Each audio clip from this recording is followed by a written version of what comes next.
High শিক্ষার্থী বন্ধুরা, তোমরা কেমন আছো? নিশ্চয়ই তোমরা ভালো আছো, আমিও ভালো আছি। অনলাইন ক্লাসে তোমাদের শুভেচ্ছা স্বাগতম। আজ আমার অনলাইন ক্লাসের 16তম দিন। এর আগে পরপর 15টি ক্লাস নিয়েছি। অনলাইন ক্লাসে তোমাদের সাথে আমি আছি প্রশান্ত কুমার সাহা, সহকারী শিক্ষক, মহাজন ঘোষপাড়া মাধ্যমিক বিদ্যালয়, কালিয়ানড়াই। শিক্ষার্থী বন্ধুরা, তোমরা খাতা কলম নিয়ে রেডি হও। আজ আমি পুরোটা ক্লাস জুড়ে তোমাদের সাথে যে বিষয় নিয়ে আলোচনা করব সে বিষয় লিখে দিচ্ছি। নাম্বার 1,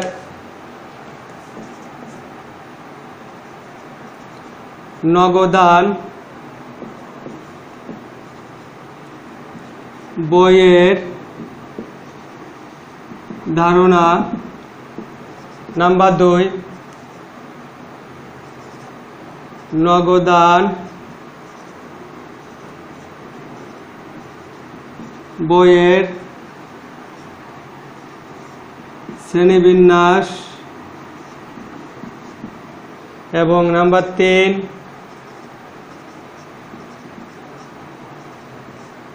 নগদান বইয়ের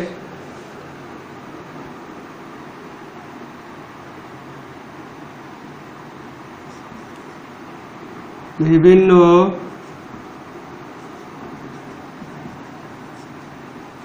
শ্রেণীর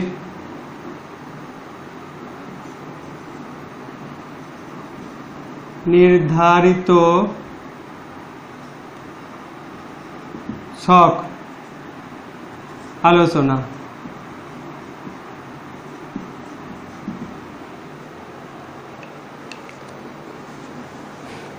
আমরা প্রথমে আসি নগদান বইয়ের ধারণা। শিক্ষার্থী বন্ধুরা, আমরা লেনদেন অধ্যায়ে পড়ে আসছি একজন ক্রেতা বা একজন বিক্রেতা বিভিন্নভাবে লেনদেন সম্পন্ন করতে পারে। যেমন নগদে, চেকে, বাকিতে, বিলের মাধ্যমে ইত্যাদি।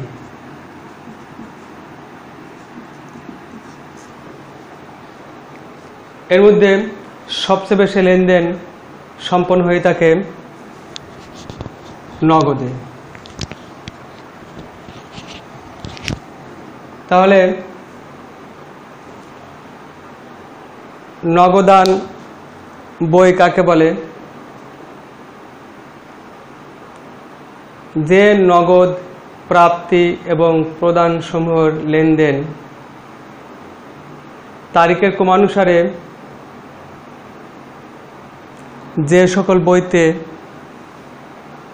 বা যে বইতে লিপিবদ্ধ করা হয় তাকে বলা হয় নগদান বই।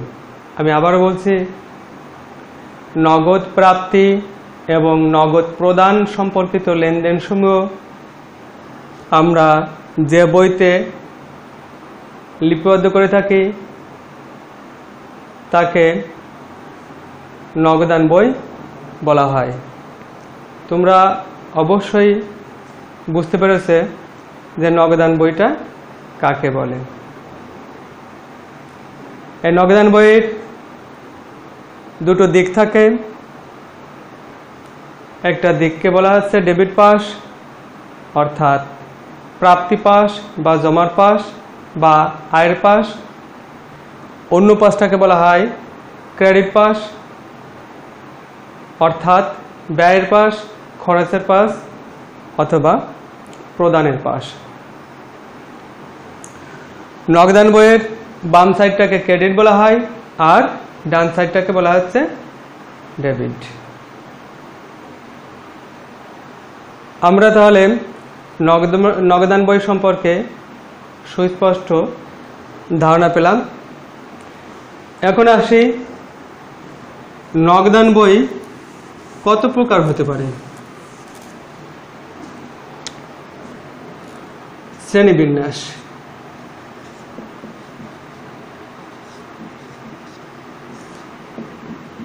নগদান বই প্রধানত 4 প্রকার হতে পারে। নাম্বার 1,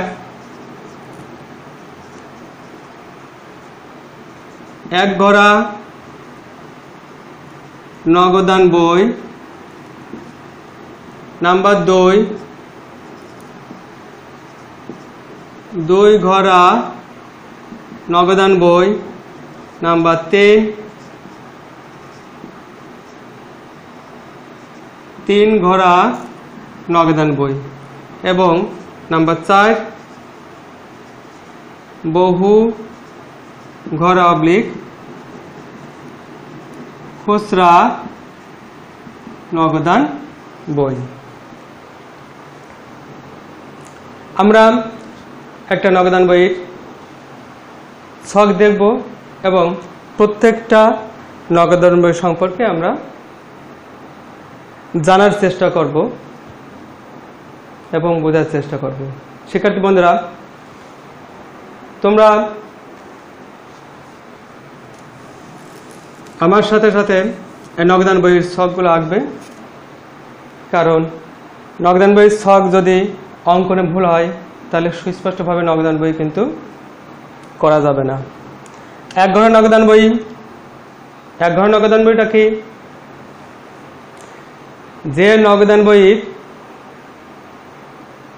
ডেবিট দিকে 1টি টাকার ঘর এবং ক্রেডিট দিকে 1টি টাকার ঘর থাকে, অর্থাৎ শুধু নগদের ঘর থাকে, তাকে এক ঘর নগদান বই বলে। আমি একটু তোমাদের ছক এঁকে দেখাচ্ছি। যেমন খাতায় প্রথমে দুটো একটা রো টানতে হবে, এই রোটাকে সমান 2 ভাগে ভাগ করতে হবে। এইটা হচ্ছে ডেবিট পাশ, এই বাম পাশটা হচ্ছে ক্রেডিট পাশ।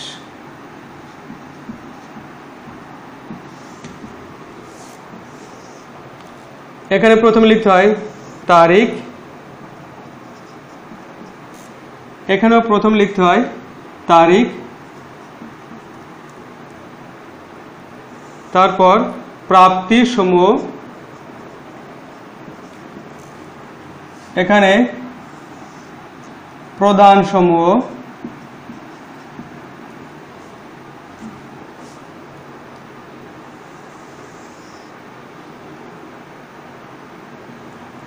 খতিয়ান পৃষ্ঠা ভাউচার নং,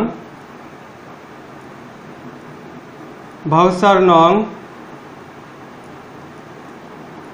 খতিয়ান পৃষ্ঠা,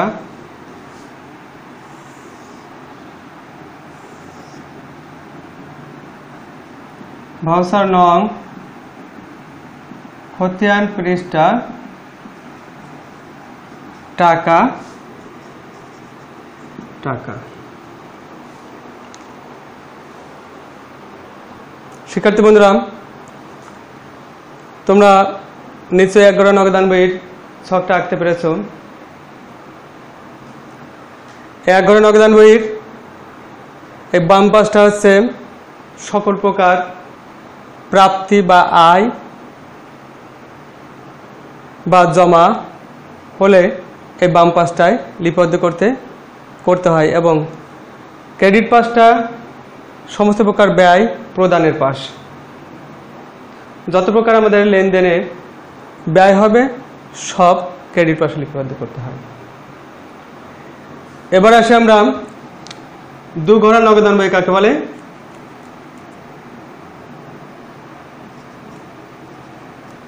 দু ঘরা নগদান বই।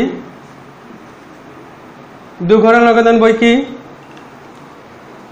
যে নগদান বইয়ের ডেবিট পাশে 2টো টাকার ঘর এবং ক্রেডিট পাশে 2টো টাকার ঘর থাকবে, তাকেই কি বলা হচ্ছে 2 ঘরা নগদান বই। এবং প্রশ্ন উঠতে পারে যে ডেবিট পাশের টাকার ঘর দুটো কি কি এবং ক্রেডিট পাশের টাকার ঘর দুটো কি কি তোমরা একটু লক্ষ্য করো। ডেবিট পাশের টাকার ঘর দুটো হচ্ছে একটা নগদ আর একটা ব্যাংক। সেম ক্রেডিট পাশও নগদ টাকা, ব্যাংক টাকা।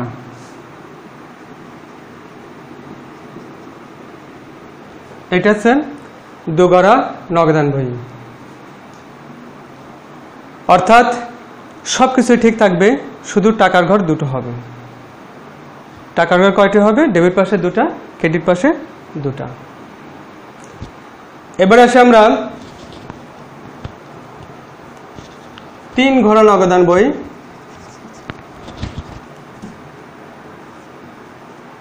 3 ঘোড়া নগদান বইটা কাকে বলে? যে নগদান বইয়ের ডেবিট পাশে 3টি টাকার ঘর এবং ক্রেডিট পাশে 3টি টাকার ঘর থাকে তাকে কি বলা হয়? 3 ঘোড়া নগদান বই। নগদ টাকা, ব্যাংক টাকা, এ পাশে নগদ টাকা, ব্যাংক টাকা বাদেও আরেকটি টাকার ঘর থাকবে, সেটা হচ্ছে বাট্টার ঘর। সেটা কিসের ঘর? বাট্টার ঘর। অর্থাৎ আমি এইটা একটু মুছে দিই।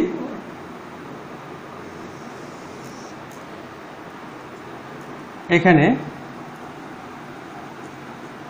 বাট্টা আর এখানে যা আছে তাই ভাউচার নং খতিয়ান পৃষ্ঠা।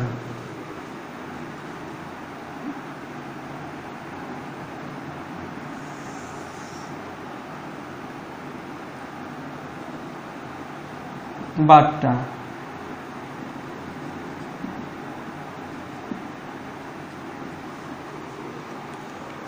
তাহলে শিক্ষার্থী বন্ধুরা সুস্পষ্ট আমরা বুঝতে পারলাম যে 3 ঘোড়া নগদান বই কাকে বলে। চতুর্থ আছে বহু ঘোড়া নগদান বই অর্থাৎ খুচরা নগদান বই। আমাদের নবম দশম শ্রেণীতে এই খুচরা নগদান বইয়ের ব্যবহার নেই। এইচএসসিতে অর্থাৎ একাদশ শ্রেণীতে খুচরা নগদান বইয়ের ব্যবহার আছে। তারপর আমি বলছি বহু ঘোড়া বা খুচরা নগদান বই কাকে বলে। আমাদের দৈনন্দিন নগদ সংক্রান্ত লেনদেন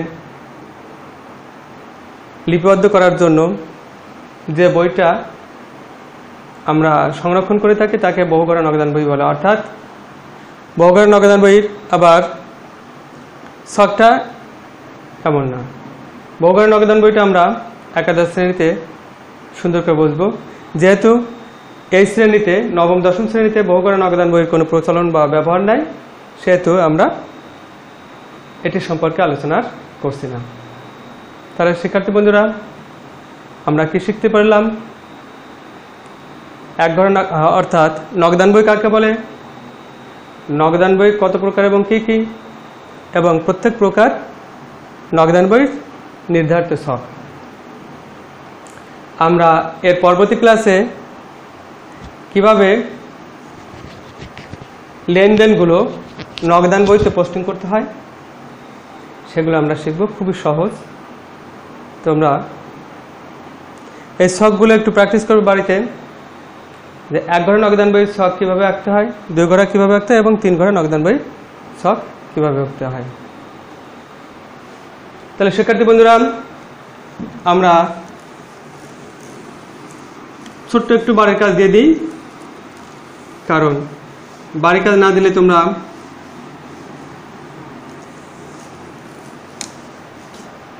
আগ্রহ হারিয়ে ফেলবে। বাড়ির কাজ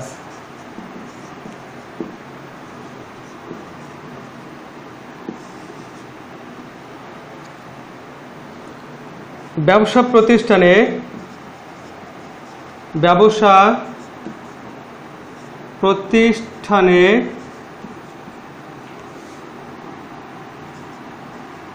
নগদান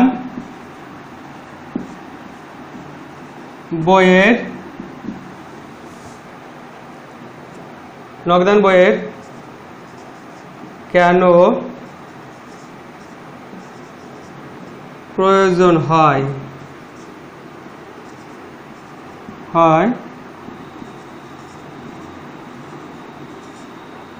ব্যাখ্যা করো। এর পরবর্তী ক্লাসে আমরা নগদান বইয়ের প্রয়োজনীয়তা সম্পর্কে আলোচনা করব। তোমরা এর আগে নিজেরা নগদান বইয়ের অধ্যায়টা পড়ে বুঝে এর প্রয়োজনীয়তা সম্পর্কে লিখে আনবে। আমি এর প্রয়োজনীয়তা সম্পর্কে ব্যাখ্যা করব, তোমরা তার সাথে একটু মিলাই নেবে। আর নয় বন্ধুরা, আমরা সুস্থ থাকি, সুন্দর থাকি এবং সবাইকে সুস্থ রাখার চেষ্টা করি। এই করোনা মহামারীতে যাতে সবাই সুস্থ থাকে, তাদেরকে সেইভাবে আমরা দিক নির্দেশনা দিব। আমরা কিন্তু প্রতিনিয়ত তোমাদের পড়ালেখার মান যাতে অক্ষুণ্ণ থাকে, আর তার জন্যই আমরা প্রতিনিয়ত অনলাইনে ক্লাস নিয়ে যাচ্ছি। আরেকটা কথা না বললেই নয়, তোমরা আমার গ্রুপ সাবজেক্ট বাদেও বাংলা, ইংরেজি, অঙ্ক সহ অন্যান্য বিষয় সম্পর্কে যদি জানতে চাও, তাহলে ইউটিউব চ্যানেল আছে আমাদের, নড়াইল অনলাইন স্কুল 2020। লিখে সার্চ দিলে পুরো ক্লাসটা, সব ধরনের ক্লাস এখানে দেখতে পাবে। আশা করি তোমরা ক্লাসগুলো দেখবে, কমেন্ট করবে, লাইক করবে এবং সাবস্ক্রাইব করে দেবে, যাতে আমরা ক্লাসগুলো নেওয়ার সাথে সাথে তোমাদের ওখানে নক করে তোমরা সেই মোতাবেক দেখতে পারো। সবাই ভালো থাকো, সুস্থ থাকো, এই কামনায় সবাইকে ধন্যবাদ।